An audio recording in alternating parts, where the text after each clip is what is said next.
síntoma.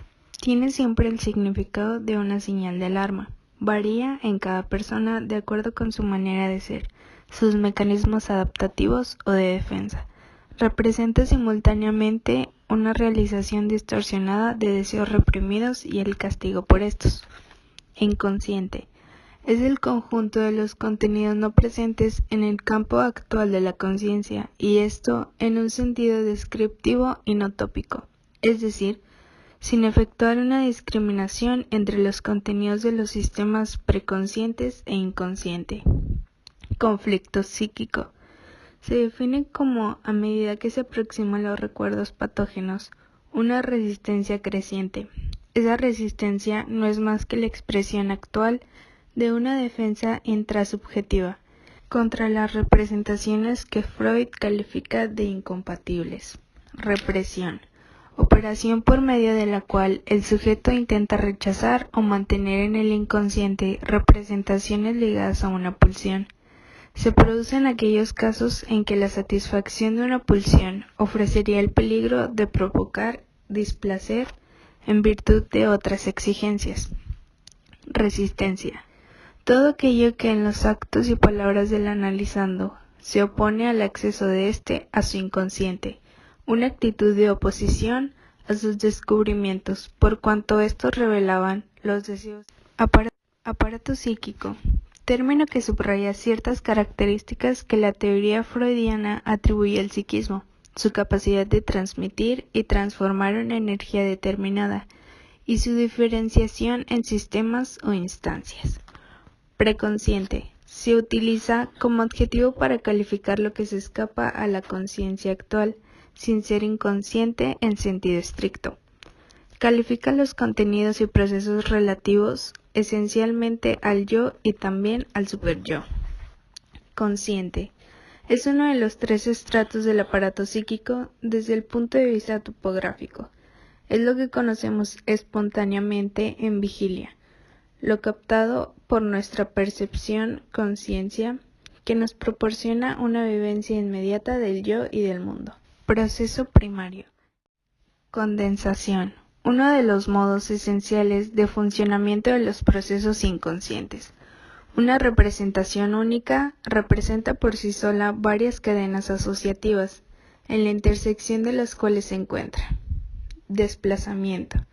Consiste en que el acento, el interés, la intensidad de una representación puede desprenderse de ésta para pasar a otras representaciones originalmente poco intensas, aunque ligadas a la primera por una cadena asociativa. Proceso primario. Caracteriza el sistema inconsciente. La energía psíquica fluye libremente, pasando sin trabas de una representación a otra, según los mecanismos del desplazamiento y la condensación. Tiende a recatectizar plenamente las representaciones ligadas a las experiencias de satisfacción constitutivas del deseo. Proceso secundario. Caracteriza el proceso preconsciente-consciente. La energía es ligada antes de fluir de forma controlada. Las representaciones son caracterizadas de una forma más estable. La satisfacción es aplazada, permitiendo así experiencias mentales que ponen a prueba las distintas vías de satisfacción posibles. Mecanismo de defensa. Varían según el tipo de afección que se considere, según la etapa genética, etc. Este es utilizado por el yo, pero permanece sin. Proceso dinámico consistente en un empuje que hace tender al organismo hacia un fin.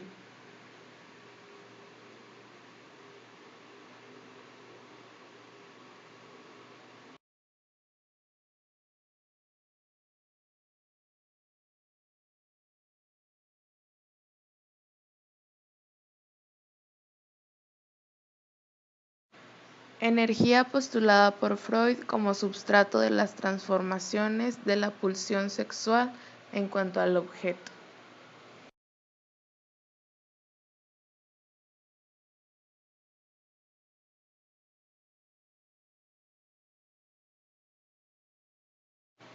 Primera fase de la evolución libidinosa. El placer sexual está ligado entonces predominantemente a la excitación de la cavidad bucal y de los labios, que acompaña la alimentación, se expresa y se organiza la relación del objeto.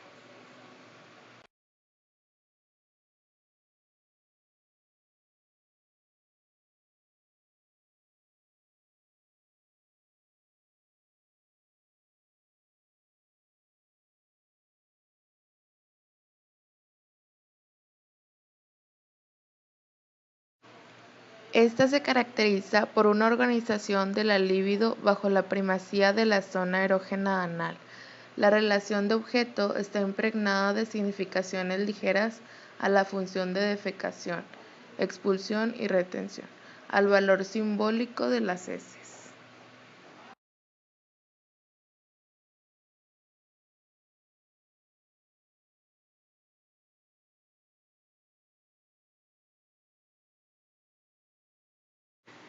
Esta sigue las fases oral y anal y se caracteriza por una unificación de las pulsiones parciales bajo la primacía de los órganos genitales. La fase fálica corresponde al momento culminante y a la declinación del complejo de Edipo.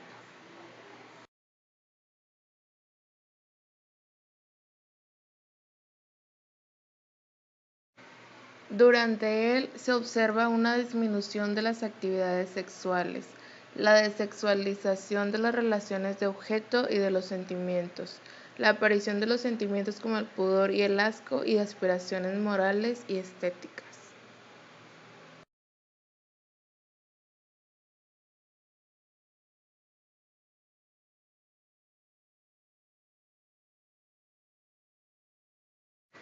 La fase genital es caracterizada por la organización de las pulsiones parciales bajo la primacía de las zonas genitales. Comporta dos tiempos, la fase fálica y la organización genital propiamente dicha, que se instaura en la pubertad.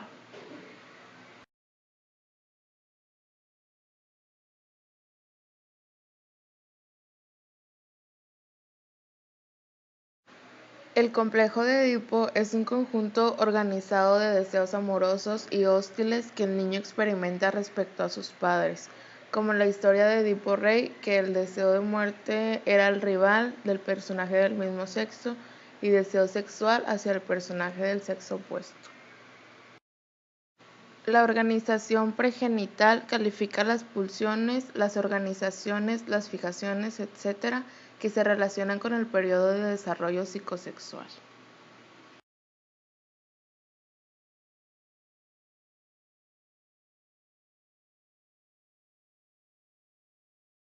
El yo se presenta como mediador encargado de los intereses de la totalidad de la persona. Su autonomía es puramente relativa.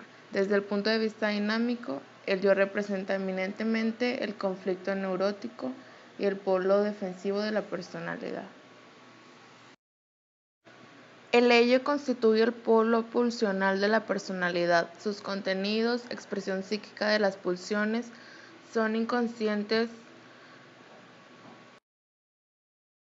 El superyo se forma por la interiorización de las exigencias y prohibiciones parentales.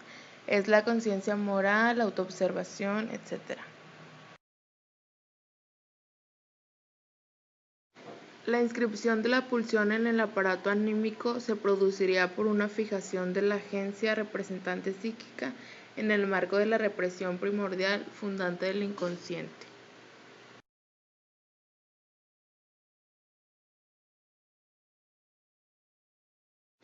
La representación palabra consta de imágenes que hemos consignado. Expresado de otro modo, corresponde a la palabra de un complicado proceso asociativo en el que influyen los elementos de origen visual, acústico y kinestésico. El principio placer tiene por finalidad evitar el displacer y procurar el placer, dado que el displacer va ligado al aumento de las cantidades de excitación y el placer a la disminución de las mismas.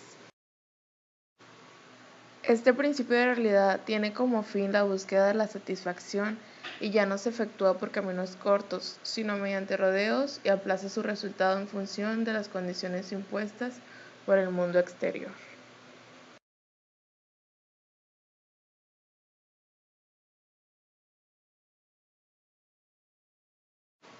Formación de compromiso es lo que adopta lo reprimido para ser admitido en lo consciente, retornando en el síntoma, en el sueño y de un mundo más general en toda la producción del inconsciente. La formación sustitutiva designa los síntomas o formaciones equivalentes como los actos fallidos, los chistes, etc., en tanto que reemplazan los contenidos inconscientes.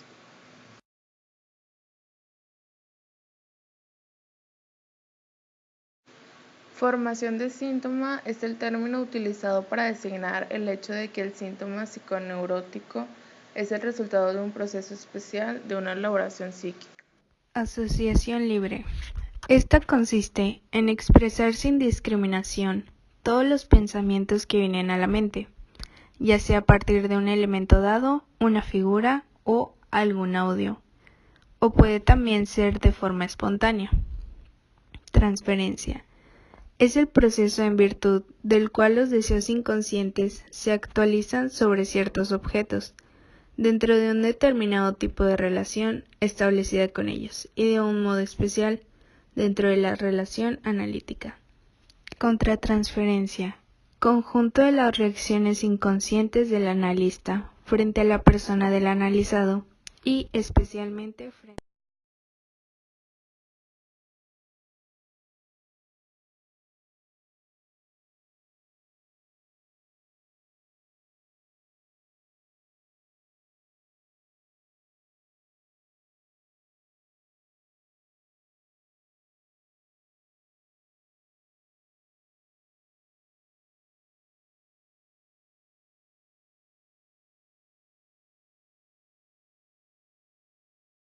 a la actividad que define la actitud del analista durante la cura. Psicoanálisis. Método de investigación que consiste esencialmente en evidenciar la significación inconsciente de las palabras, actos o producciones imaginarias de un individuo. Se basa principalmente en las asociaciones libres del sujeto, que garantizan la validez de la interpretación. Método catártico. Consiste en que el efecto terapéutico buscado es una purga, una descarga adecuada de los efectos patógenos. Permite al sujeto evocar e incluso revivir los acontecimientos.